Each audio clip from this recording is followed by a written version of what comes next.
Pessoal, bom dia. Meu nome é Marinaldo Loures, tá? Sou engenheiro civil, formei lá também no RAI. Havia começado a estudar no Rio Grande do Norte, trabalhava, né, com parques eólicos, essas questões. E cheguei no RAI para fazer uma barragem, acabei gostando da região. É uma região extremamente produtiva, que vocês vão ver aí, né, essa ligação, né, com a produtividade ao decorrer do meu trabalho. Tá? O meu orientador é o professor André Medeiros, sou orientado pelo Wesley Esnes, ambos de Unai, no campus de lá. Tá? E o tema da minha apresentação hoje é o sensoramento remoto e o geoprocessamento aplicado a estudos de recursos hídricos. É um tema um pouco diferente dos que já foram do que foi apresentado aqui, então é um tema um pouco mais, eu creio que um pouco mais complexo para vocês. Para facilitar o entendimento da minha apresentação, tá? Será o seguinte roteiro: será uma introdução, apresentarei a relevância para a produção vegetal, tá? Entrarei um pouco na teoria do geoprocessamento e do sensoramento remoto, para que se possa fazer um pouco esse entendimento.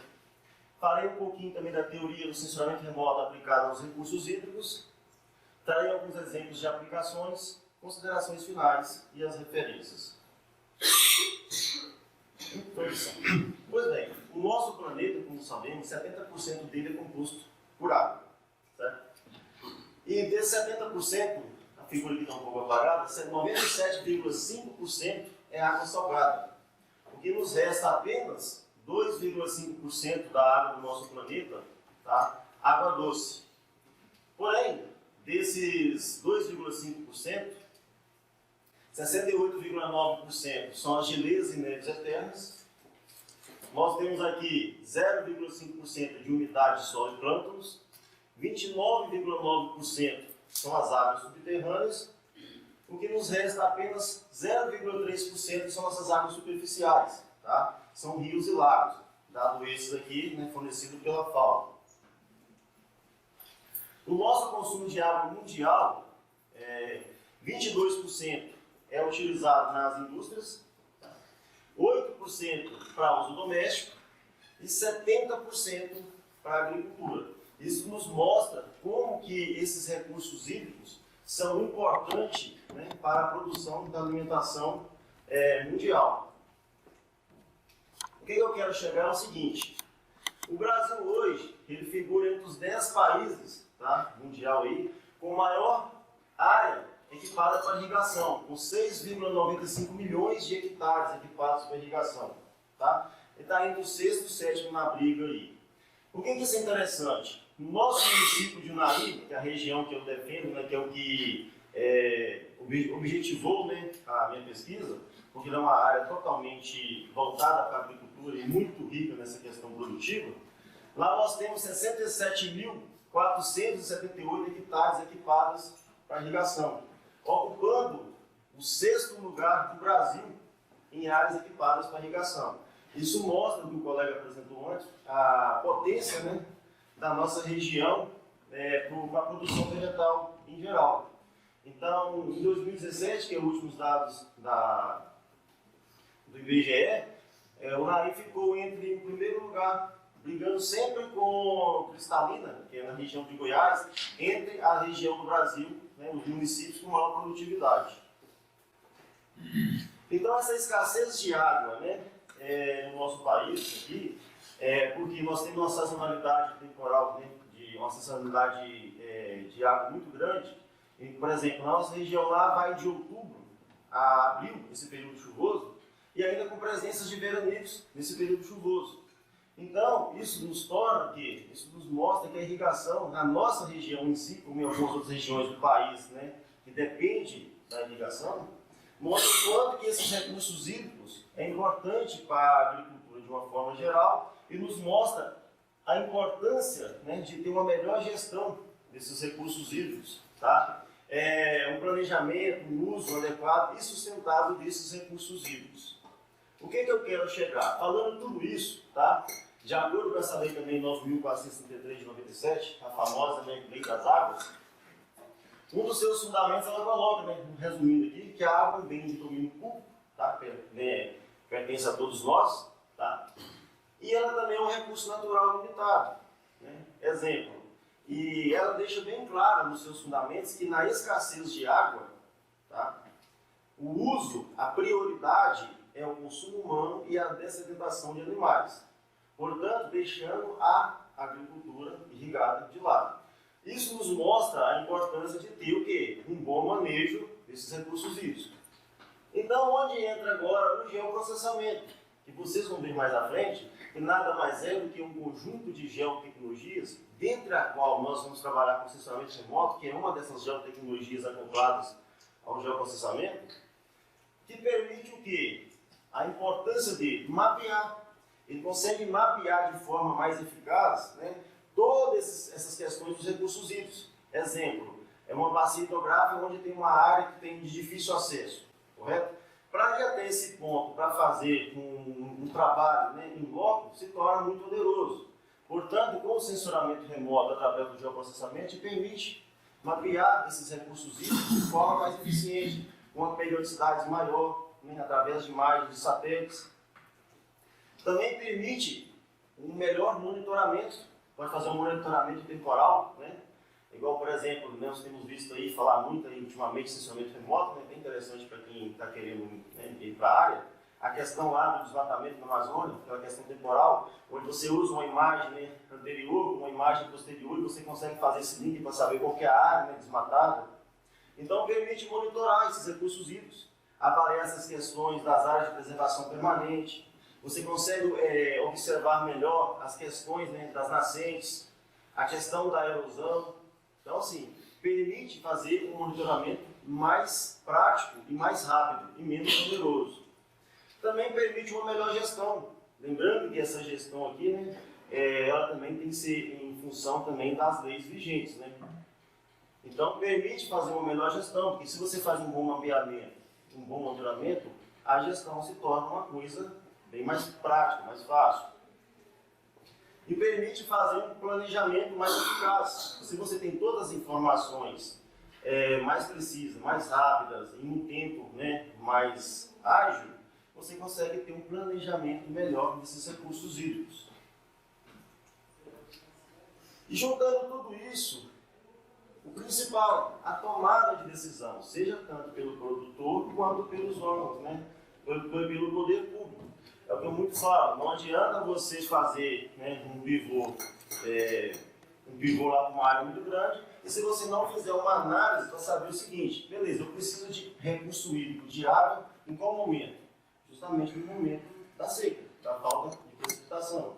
Porém, você vai conseguir ter esse recurso hídrico no momento que você precisa?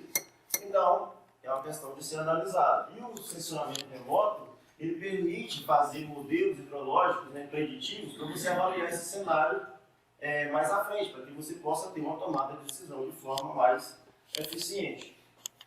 Então, a importância do geoprocessamento, com todas essas opções, o que ele vai te permitir? Um dos fundamentos da lei das águas, o uso múltiplo dessas águas, que é o quê? Usar tanto para irrigação, utilizar para recreação, para consumo humano, para dessedentação de animais. Portanto, é uma ferramenta extremamente importante que visa, né, colaborar com os métodos que sejam os convencionais. Então, para facilitar esse entendimento, né, até chegar na parte dessa disciplina aplicada, né, aos recursos hídricos, precisamos entender um pouquinho desses conceitos, né? O que é o geoprocessamento?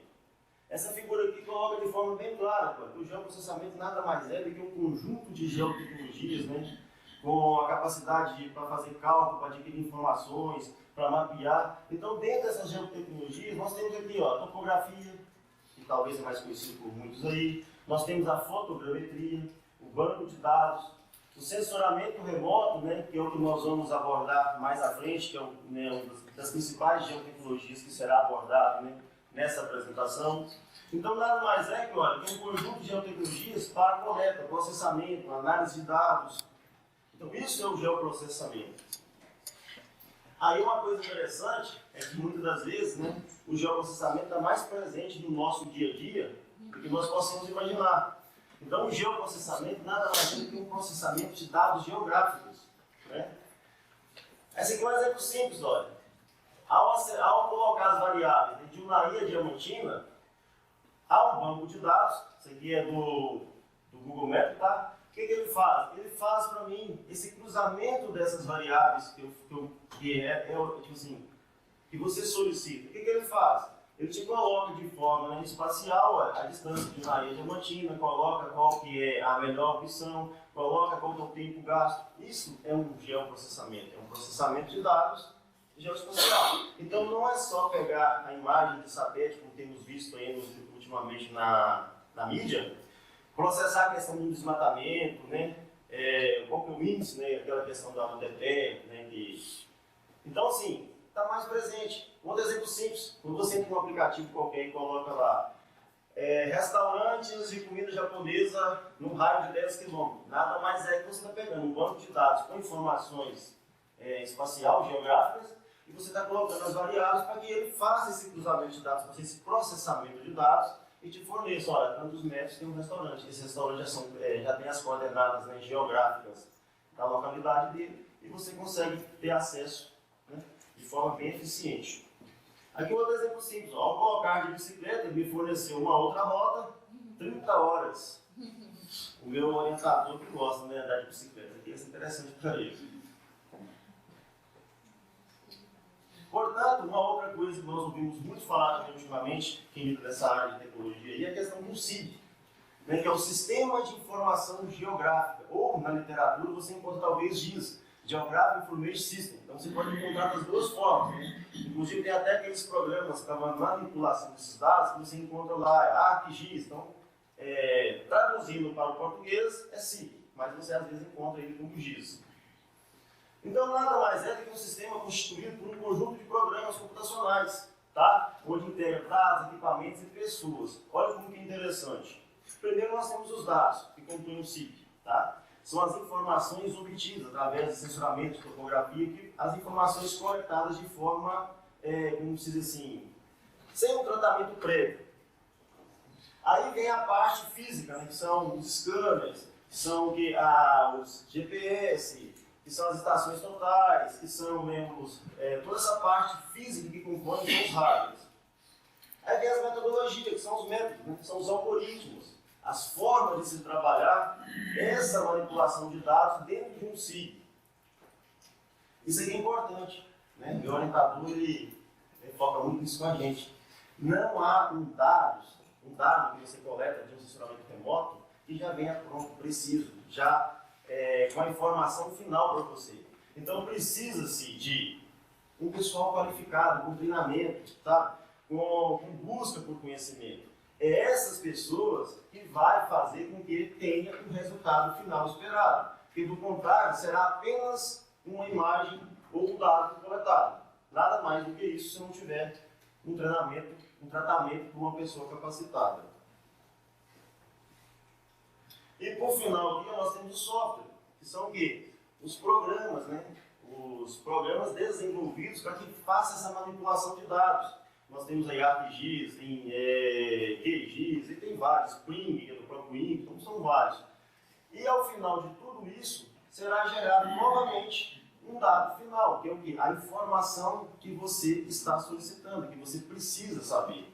Portanto, quando você pega aquela informação do Instituto Nacional de Pesquisa Espacial, do Índice de Desmatamento, é feito em função de todos esses dados, a coleta, a parte física, as metodologias, o pessoal treinado, para que se tenha aquele dado, né? Que ultimamente foi contestado, mas que deixamos, né? Agora, uma daquelas geotecnologias, né, que contempla o geoprocessamento é o censuramento remoto. Mas o que vem a ser esse censuramento remoto?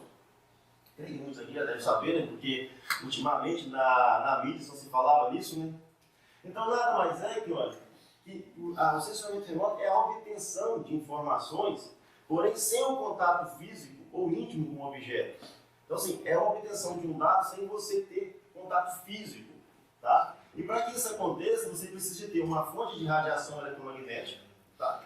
É preciso ter um alvo, no qual você queira estudar, e o sensor, né, que são o equipamento que vai captar, né, essa radiação refletida por esse alvo. Então, de uma forma bem mais tranquila, essa figura aqui consegue, né, dar uma dimensão assim, bem sucinta, porque cada item desse aqui, se for aprofundar, é 50 minutos só cada tópico desses aqui. Então, de uma forma bem sucinta, o sensoramento remoto nada mais do que isso. O Sol, que é uma fonte, né, de radiação eletromagnética natural, ele emite seus raios eletromagnéticos. Cada superfície, né, cada objeto, de acordo com a sua superfície, irá ter uma reflectância diferente, porque dependendo do material ele consegue absorver mais, né, essa incidência de radiação ou refletir. E o sensor, nesse caso aqui, ó, acoplado, né, a um sistema orbital, que é um satélite, capta essas imagens e depois envia para uma base, né, de recepção, onde terá o pessoal lá capacitado que vai fazer essa coleta, vai fazer o tratamento. Então nada mais é do que o sensoramento remoto é isso. A obtenção da informação, né, dessa superfície radiada por uma radiação eletromagnética. Então nós temos a radiação eletromagnética natural, que são fornecidas pelo Sol, tá? Sabendo aí que a Terra também emite radiação em qualquer corpo, né, acima de 0 Kelvin, que é menos 273 graus Celsius, tá? E temos também as fontes artificiais. As fontes artificiais são muito utilizadas, por exemplo, em radiometria de solos, onde você tem um quarto escuro, tem uma lâmpada halogênica lá de 650 watts, que ela faz essa função da radiação eletromagnética que possa captar, né, e analisar no solo. Portanto, assim, de forma bem sucinta, né, o que é essa radiação eletromagnética, né, fornecida pelo Sol? Nada mais é do que isso aqui, pessoal. Olha, são um conjunto, um pacote de energia, que chama os fótons, que ele se propaga no vácuo do espaço na velocidade da luz, a 300.000 km por segundo. Portanto, tem essa figurinha aqui, ele oscila tanto nos dois vetores, tanto no elétrico quanto no magnético. Tá? E esse comprimento de onda é entre um pico e outro pico. Aí mais à frente vocês vão entender o que eu estou querendo dizer com isso. Então aqui, para entender o sensoramento remoto, é preciso entender essa questão aqui, do espectro eletromagnético, que nada mais é do que a divisão, né, da radiação eletromagnética em função da frequência, tá, e do comprimento de onda. Então o que é essa frequência aqui? Essa frequência nada mais é do que a quantidade, né, que você mede entre uma crista e outra que passa em um determinado ponto por uma determinada unidade de tempo.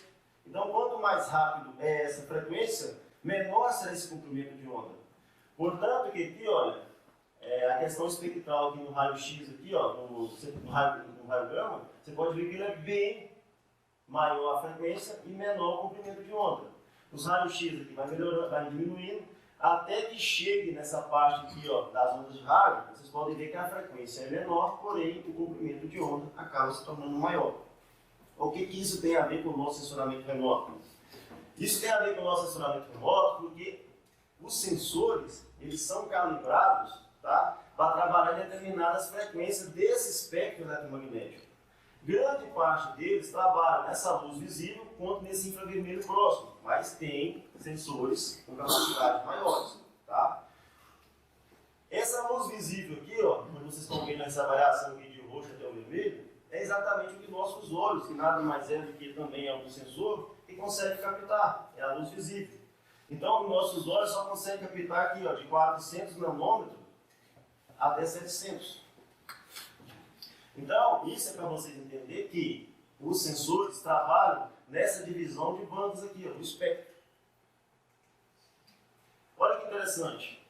O que nossos olhos conseguem captar, como por exemplo, estou vendo um colega ali de vermelho, nada mais é do que essa radiação eletromagnética refletindo na camisa dele e o que o meu sensor está conseguindo captar naquela vibração de onda eletromagnética.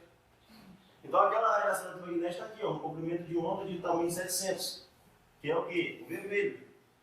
Então nada mais do que isso. O que vocês podem observar, por exemplo, a incidência de radiação eletromagnética é maior quando? Por volta de meio-dia, 2 horas. Você pode ver que o brilho é mais intenso. Né? Porque a radiação eletromagnética ela está mais próxima. Então, isso aqui faz com que nossos olhos consigam trabalhar e enxergar as coisas. Ao passo que você pega uma pessoa daltônica, o sensor dela não consegue ter essa diferenciação de captação de ondas eletromagnéticas. Então, por isso que ele vê de forma diferente. Então, para entender um pouco dos sensores, tá? Eles são sistemas fotográficos, tá? Ou ópticos eletrônicos, que são capazes de detectar, registrar sob forma de imagens ou não, tá? Esse fluxo de energia radiante emitido pelo objeto que está sendo estudado. Por exemplo, tá? Ele pode ser classificado de duas formas. Nós temos aqui os sensores que são os passivos. Esse passivo ele depende de uma fonte de radiação externa. É no caso que o Sol, ou aquele da radiometria de solos, né, que usa a lâmpada. Tá? Então esse sensor ele simplesmente só capta a informação refletida pelo seu alvo. Ao contrário desse sensor ativo aqui, né, que é o radar, que é o LiDAR, né, que é os modelos que tem, ele mesmo emite, tá, a sua radiação eletromagnética e ele capta de volta. Então esse é um sensor ativo. E como eu disse, as imagens podem ser, né, os sensores podem ser imageadores, que fornecem, né, essas imagens de satélites, no qual que o INPE usa para fazer a questão do desmatamento. Tá? Isso aqui, pessoal, é o município de Unai, tá? Tem esse formato aqui de uma raia aqui. Eu vou trabalhar com Unai, né? Vou puxar a sardinha para Unai. E ele pode ser uma imagem também não imageadora. Nesse caso aqui, ó, onde pegaram e analisaram, né, o componente de uma folha. Então você vai ter o quê? Você vai ter gráficos com a questão espectral, com a questão que da frequência, né, vibração em relação ao tamanho do espectro. Então esses sensores podem ser imageadores e não imageadores. Então depende do resultado final que a pessoa quer obter do estudo. Então tem para as duas formas. Os níveis de obtenção de informações. Normalmente, nós temos ouvido na mídia muito essa questão orbital, né? Que são esses sensores acoplados em satélites, né? Que ficam na nossa órbita. Então, os mais comuns aí, o Landsat, né, que a gente escuta muito falar, até no jornal estava falando, questão, né, de satélite, o Landsat, o Sentinel. Esse Cibers aqui, ó, é interessante que isso aqui é brasileiro. É uma parceria do Brasil com a China, onde o primeiro foi lançado em 99. E agora, né, segundo o Instituto Nacional de Pesquisa Espacial, na última pesquisa que eu li agora, está com previsão agora para lançar o 4A no segundo semestre de 2019. Mas como está tendo alguns cortes aí, não sabemos se ainda vai funcionar. Vai estar lá, bonitinho, a previsão é para agora. Tá? Então tem o Sentinel, o Rapier, são vários, pessoal. O INPE gosta muito de trabalhar com o Landsat, o próprio dele, e com um da Índia lá, que é o System India Information. Então, tem vários. E ele fez um contrato também recente com esse aqui, com o Rapier. Contrato por 2 anos. É uma empresa privada alemã, tá? Que tem 5 satélites espalhados aí ao longo dessa órbita, né? Que faz umas imagens com uma maior precisão. Vocês vão ver depois mais à frente o que isso vai querer dizer. Nós temos a plataforma suborbital, que são aqui, os aviões e os vantes. Né? O pessoal confunde muito aí, né, que o drone é uma coisa, o vante é outra. Na verdade, ambos são vantes, veículos aéreos não tripulados, e ambos são drones. Porém, o que diferencia? Um são os multirotores e o outro a asa fixa. Qual que é melhor? Não tem melhor nem pior. Depende da arquitetura dele e para o uso final que você quer. Se você quer cobrir uma área maior, com maior rapidez, esse aqui talvez seja o seu ideal. Se você quer fazer uma imagem mais localizada, esse aqui vai ser o mais ideal para você. Então depende do que se busca, a informação final. E nós temos a plataforma terrestre, né? Então tem os sensores orbitais, tem o suborbital e nós temos o terrestre, que são esses aqui, acoplados, né? Pode ser em carro, pode ser igual aqui, ó, manual mesmo. Aqui, como eu disse para vocês, ó, a radiometria de solos, utilizada no laboratório. Um quarto escuro, com a lâmpada aqui, tá vendo? Posicionada aqui a 61 centímetros. Então, assim, faça-se a análise através de você que a fonte de radiação artificial. E essa plataforma terrestre, pessoal, apesar de ser um sensionamento remoto, alguns autores, como esses aqui, ó, esse Terra aqui eu gosto de falar porque ele é o nosso professor, tá? O Fabrício Terra, da radiometria de solos. Então, eu estou puxando a sardinha.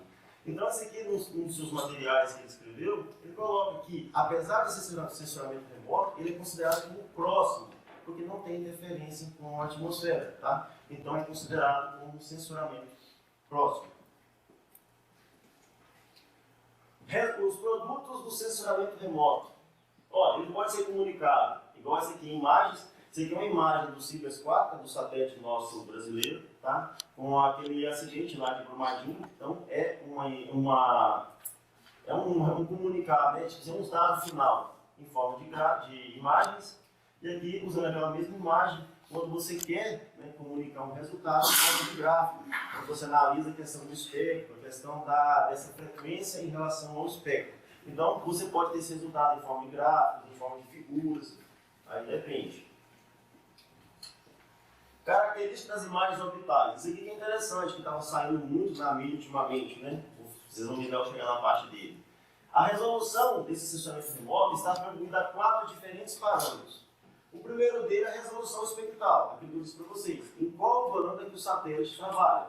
É só na luz visível? É na luz visível no infravermelho próximo? Então isso aqui depende, essa questão espectral depende de quais bandas esse sensor que está acoplado a esse satélite vai trabalhar. A questão espacial, radiométrica e temporal, vou explicar para vocês agora.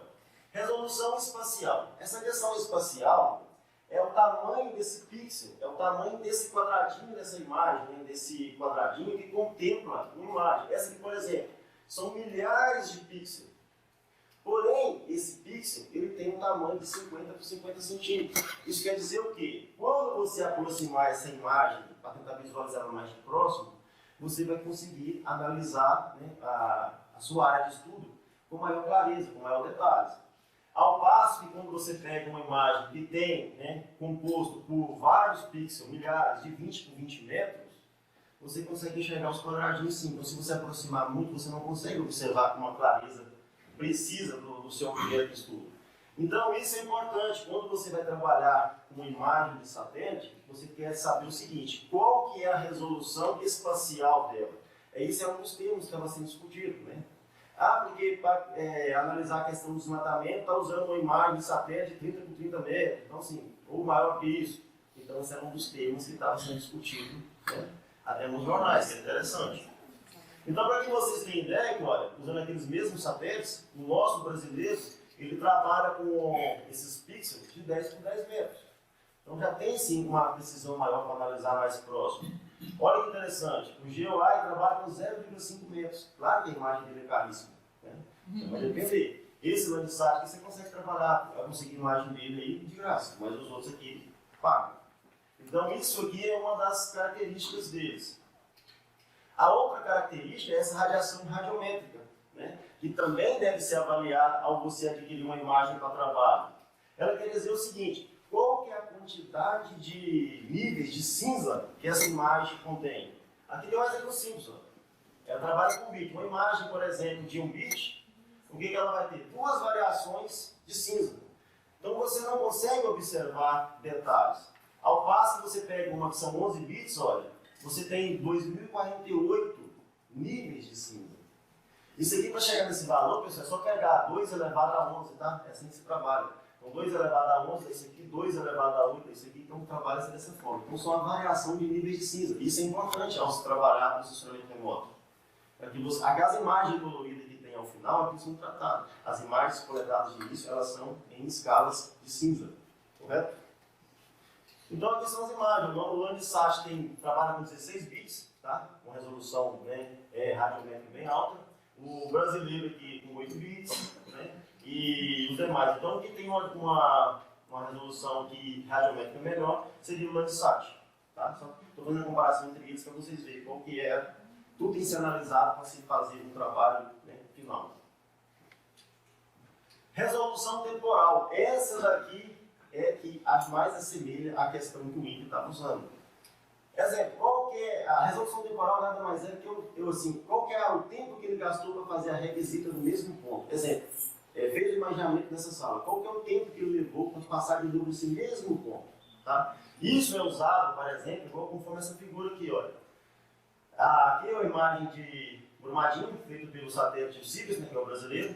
Uma imagem há 26 dias antes do acidente, bonito, perfeito, e depois, numa próxima, aí você consegue fazer a comparação. Isso é a resolução temporal. Qual que é o tempo que esse satélite faz a mesma imagem?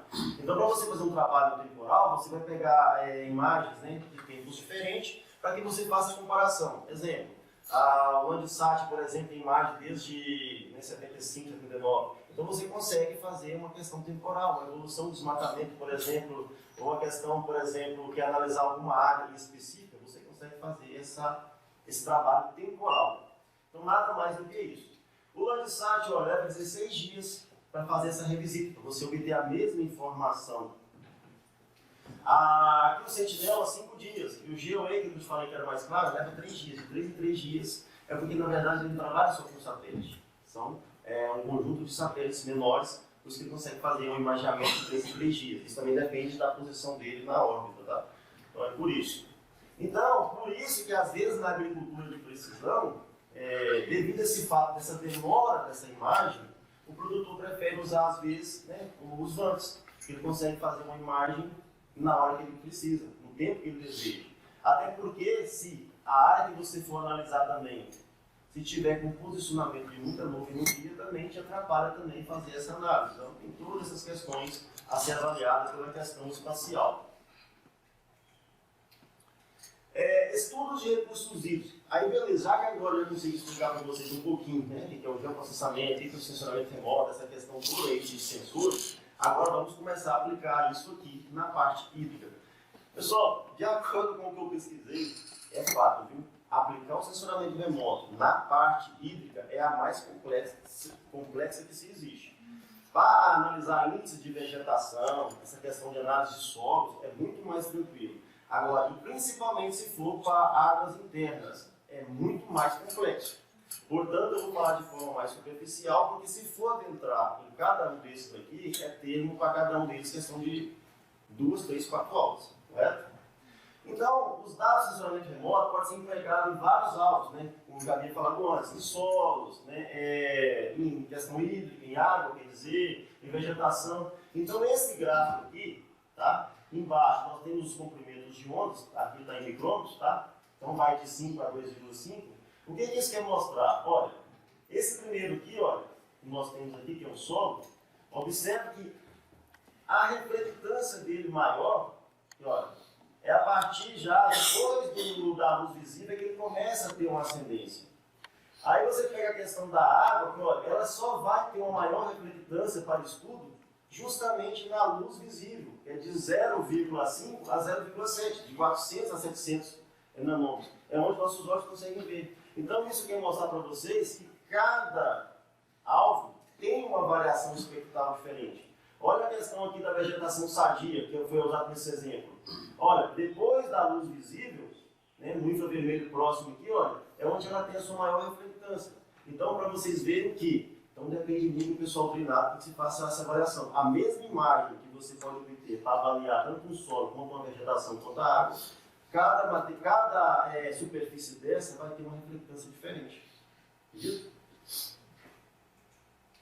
Então, esse estudo do recurso hídrico, olha, o sensoramento remoto, então, ele surge como uma ferramenta importante, tá?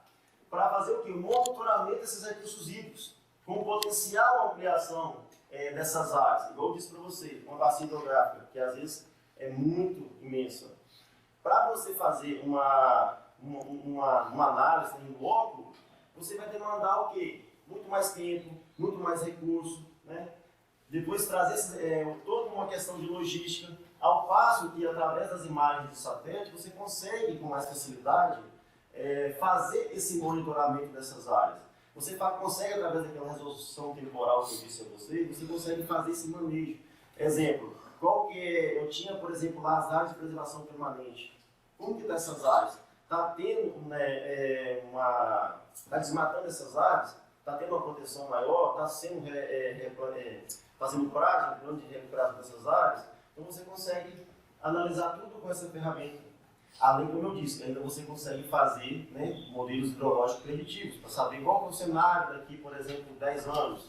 Então tudo isso você consegue fazer com a ferramenta. Aqui um exemplo simples aqui, olha, né, a questão de sólidos em suspensão. Então, assim, a questão antrópica, né? Então você consegue analisar aqui, ó, fazer um estudo, né, através do funcionamento remoto, essa questão de solo e suspensão. A questão aí, ó, do fitoplâncton, a questão das algas, né? Você consegue estudar também a questão da matéria orgânica. Então, assim, é muito amplo. Agora, aplicado à análise físico-química de águas internas, ela é mais complexa. A minha pesquisa em si, eu quero fazer um modelo hidrológico na região de Unai, né? Mas não nada de água interna, mas de uma forma geral, analisar toda a questão dessa questão logística, né, do consumo, que ainda está sendo estudado ainda o que fazer, porque é bem amplo. Então eu vou mostrar para vocês aqui nesse gráfico, olha, que mesmo você analisando um recurso hídrico, uma água interna, por exemplo, tem variação até nela. Aqui, por exemplo, aqui, ó, total de sólido suspenso, né? Como tem muita presença de areia, de argila, né? A argila vai ter uma reflectância maior. Justamente aqui, ó, ela vai trabalhar na parte aqui, ó, da luz visível, até 700, onde tem a maior incidência aqui, ó, a maior radiação. Maior reflectância, desculpa. Então vocês podem ver que, olha, o sólido suspenso, ele tem uma reflectância maior do que a parte que contém algas. Ao passo que a matéria orgânica, olha, ela absorve mais essa radiação eletromagnética e ela reflete menos. Então, por mais que você vá analisar o composto da água em si, ela tem um comportamento. Por isso que exige um pouco mais de análise. Aplicações. O campo de aplicação dos recursos hídricos, ele é bem amplo, tá? Avaliação do impacto antrópico em corpos d'água. Né? Então você pode analisar essa questão de desmatamento, de área de preservação permanente, essa questão, né, do assoreamento, né, dos cursos d'água, dos corpos d'água, em função, né, da atividade humana. Então permite, tá, fazer vários estudos dessa questão de impactos. Tá? Um outro campo, monitoramento de desastres ambientais. Eu coloquei isso aqui, é interessante, que, por exemplo, naquela último acidente que teve lá em Mariana, né? Então, foi utilizado as imagens de satélite para fazer essa questão do impacto ambiental. Essa análise lá, por exemplo, afetou diretamente a parte agrícola da região. Então, assim, não podia fazer mais plantios de hortaliças, ou a irrigação em si, até mesmo para consumo, então afeta diretamente o recurso hídrico, que é diretamente ligado ao quê? À produção. Classificação e a caracterização óptica de ambientes aquáticos. Aquilo que eu fiz para vocês, permite analisar até a parte físico-química das águas. É uma parte que ainda está em constante evolução. Tem vários órgãos internacionais desenvolvendo algoritmos, né, específicos para facilitar essa questão dessa análise. Tá? Então é uma área ainda mais nova, uma área que exige ainda um pouco mais de estudo. A evapotranspiração de bacias hidrográficas. Né? Então, permite também, através do sensamento remoto, você saber qual que é a evapotranspiração de uma bacia hidrográfica, você fazer o quê? Entender esse balanço hídrico daquela bacia. Então, permite, através do sensamento remoto, você fazer esse comparativo, para que você possa já usar essa informação, essa evapotranspiração de referência, até mesmo para você calcular a evapotranspiração, talvez, de alguma cultura. Né? Tem exemplos mais à frente aqui. Aqui eu trouxe algumas aplicações, tá? Alguns exemplos aqui de aplicações, para poder reforçar o que eu estou dizendo para vocês. Tá? Então aqui, ó, esse material aqui foi publicado, né, foi pela Luciane Martins, com os colegas dela, publicado na revista Sociedade da Natureza, que foi em 2009. Onde eles colocaram o sensoramento remoto como instrumento de controle e proteção ambiental, análise da cobertura vegetal remanescente na bacia do Iraguaia. Então essa aqui, ó, essa área de estudo deles pega um pouco de Goiás, com Mato Grosso e um pouco de Mato Grosso do Sul. Qual que era o objetivo deles? Avaliar, eles usaram a imagem do satélite brasileiro, tá? Aqui no CIBES 2, que agora está no 4, com previsão 4. Qual que era o passivo ambiental? Qual que era a questão dessa degradação ambiental dessa bacia? Então ela fez uma análise para comparar, para ver se essa questão dos órgãos ambientais estava realmente, né, fazendo esse monitoramento de forma eficaz, ou se simplesmente, né, estava acontecendo, né, esses passivos ambientais e nada estava acontecendo. Então eles fizeram isso. E qual foi a conclusão que eles tiveram de toda essa análise? Eles tiveram a conclusão seguinte, que lá realmente, nessa área, igual foi como você permite analisar uma área maior, eles viram que realmente a área de preservação permanente ela estava sofrendo desmatamento. Tá? E era bem crescente comparado com outros anos. E ela disse ainda, pontua, né, no artigo deles, que numa eventual, né, questão jurídica, essas imagens de satélite também podem ser usadas, tá, como um dispositivo aí para que se possa fazer aí, né, prova, né, numa briga judicial, numa infringência do dispositivo legal. Então é o seguinte, eles fizeram uma análise, fizeram várias imagens de satélite, pegaram no ano de 2006, pegaram de 4 meses diferentes e fizeram esse quantitativo dessa área, analisando a questão da preservação permanente, analisando a questão das nascentes, a questão, né, da erosão causada pelo impacto, né, dos produtores rurais em si. Um outro exemplo que eu trago para vocês é esse aqui, do Evaldo e os colaboradores também, junto com ele, publicado na revista SES, tá? Onde ele colocou a evapotranspiração real diária em subbacias do Paracatu, utilizando o produto sensor MODES. Esse sensor aqui, ele é acoplado ao satélite Terra, tá? Então, o que ele fez? Ele analisou também essa questão aqui, esse trabalho aqui, é interessante que ele foi feito lá em Unai, tá? Na Fazenda Decisão, né? Que é na nossa região, no nosso município, uma fazenda bem forte, tem requisitado aí com bastante produtividade no setor de grãos. Então eles analisaram. O objetivo deles era estimar qual que era a evapotranspiração diária nessas bacias aqui, ó, do Ribeirão, entre Ribeiros e Rio Preto. A evapotranspiração, creio que vocês são da área da agronomia, grande parte sabem, né? Que é essa perda de água pelo solo e pelo sistema fluvial das plantas. Então o que eles fizeram? Queriam saber qual que era essa evapotranspiração diária. E o interessante é que eles pegaram, né, a evapotranspiração aí de referência da cultura do feijão, né, da região, para fazer esse comparativo. Lembrando que a evapotranspiração, por exemplo, de um cultivar depende do cacete da cultura, dessa parte, né, fenológica dele lá. Então eles fizeram um comparativo, tá? E eles conseguiram a conclusão que essa evapotranspiração real diária, essas subbacias, foram compatíveis com os já citados em outras literaturas. Então, quer dizer, mostrando a capacidade e a precisão do sensor, tá? Utilizado para esse tipo de situação. E o algoritmo que ele usou foi um dos algoritmos chamados CEBAL, né, que é próprio para você calcular essa questão de evapotranspiração. Ele mostrou-se como uma boa opção, né? Porque ele ficou bem parelho, bem parecido com a evapotranspiração fornecida por uma empresa lá de irrigação, que fez o cálculo para eles dessa questão da evapotranspiração do feijão, para que eles pudessem fazer um comparativo, mostrando que a eficiência da ferramenta, tá, como subsídio para cálculo da evapotranspiração de uma forma geral de uma área grande. Isso facilita o quê? Para você calcular depois e fazer um balanço hídrico de uma região, de uma bacia como um todo. O outro que eu trago para vocês aqui, ó, emprego de imaginamento passivo na análise da variabilidade espacial da turbidez no espelho d'água do Lago Paranoá, Distrito Federal. Então o objetivo dele era o quê? Fazer uma análise, né, para ver qual que era essa mudança, né, dessa turbidez da água no reservatório. Esse autor quis comparar o seguinte, né, no período de seca e de chuva, ele fez um trabalho temporal para saber qual era a região que maior contribuía, né, para essa turbidez dessa água. Que mandava, né, essa questão de mais materiais sólidos suspensos no Lago Paranoá. E aí ele teve a conclusão que, com o apoio dessas técnicas aqui, ó, foi possível estimar qual que era essa heterogeneidade da água dos reservatórios. E ele conseguiu quantificar qual eram as regiões que conseguiam, né, que contribuíam para essa maior poluição da água. Então, assim, para que se pudesse fazer depois um trabalho, né, mitigatório aí, para que se pudesse combater essa poluição do lago. E esse último aqui, ó, né, que eu estou trazendo exemplos daquilo que eu fiz das aplicações, tá? Para que possa reforçar a importância da ferramenta como um todo. Esse aqui é a modelagem hidrológica na bacia hidrográfica do Rio Airoque, Minas Gerais, no sul de Minas, tá? Qual que era o objetivo? Desenvolver um modelo hidrológico para a simulação desses recursos hídricos, tá? Avaliando a sua capacidade preditiva da bacia hidrográfica.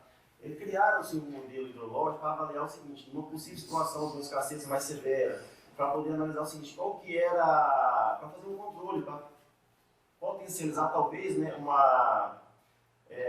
se diz a palavra, uma forma de manejar, de controlar essa escassez depois. Então eles fizeram esse modelo hidrológico aqui, ó. E aí concluíram que o modelo hidrológico pode ser aplicado na gestão dos recursos hídricos, contribuindo para o planejamento, tá? Simulando diferentes cenários, possibilitando o quê? O uso racional dessa água. Então, assim, criaram-se um modelo hidrológico para poder analisar a questão, uma questão de seca. Né? Vai ter água disponível para quem? Como se pode fazer esse manejo? Então, a ferramenta ela permite, o campo dela de aplicação é bem amplo, tá? Eu trouxe alguns, mas se for pesquisar na literatura, tem várias aplicações. Então, pessoal, os produtos resultantes do sensoramento remoto, juntamente, né, com as ferramentas do geoprocessamento, como eu disse para vocês, o sensoramento remoto ele não é uma ferramenta sozinho, ele precisa, né, das outras, do geoprocessamento em si, para que se possa fazer essa manipulação, né, dessas informações. Então, ele se mostra que uma ferramenta eficaz, uma ferramenta que facilita, né, essa questão do monitoramento do recurso hídrico, que facilita esse controle de você avaliar essa questão antrópica dessas bacias hidrográficas, desses corpos hídricos de uma forma geral. Então, mostra que te permite uma maior agilidade para a tomada de decisões, para fazer, né, trabalhos mitigatórios, para prever, para combater, né, essas degradações. Permite uma gestão eficiente, que se você tem, né, uma informação, né, diária, uma informação mais rápida de uma região, você consegue fazer esse monitoramento mais preciso, então te permite ter uma gestão eficiente. E esse monitoramento periódico, como eu disse, as imagens satélite pode ser de 5 em 5 dias, 16 em 16 dias, dependendo. Então você consegue ter essa periodicidade mais rápida que você em loco para fazer uma análise, avaliar uma questão, né, uma degradação, por exemplo, no corpo hídrico. E ao final, a ferramenta se mostra totalmente favorável para que você possa ter informação para uma tomada de decisão, para que você possa agir na hora certa e no momento certo. Então, para órgãos ambientais, por isso que o Instituto Nacional de Pesquisa Social usa, né, para a questão do desmatamento, porque a ferramenta ela se mostra eficaz em qualquer aspecto, tanto para recurso hídrico quanto para a questão, né, de vegetação. Essas são as referências, tá? Todo o material composto nessa apresentação baseou-se em cima dessas referências. No mais, pessoal, gostaria de agradecer a cada um de vocês, inclusive ao professor aqui, né, por aceitar me avaliar. Então, muito obrigado a todos. Esse é um pouco do que eu falar para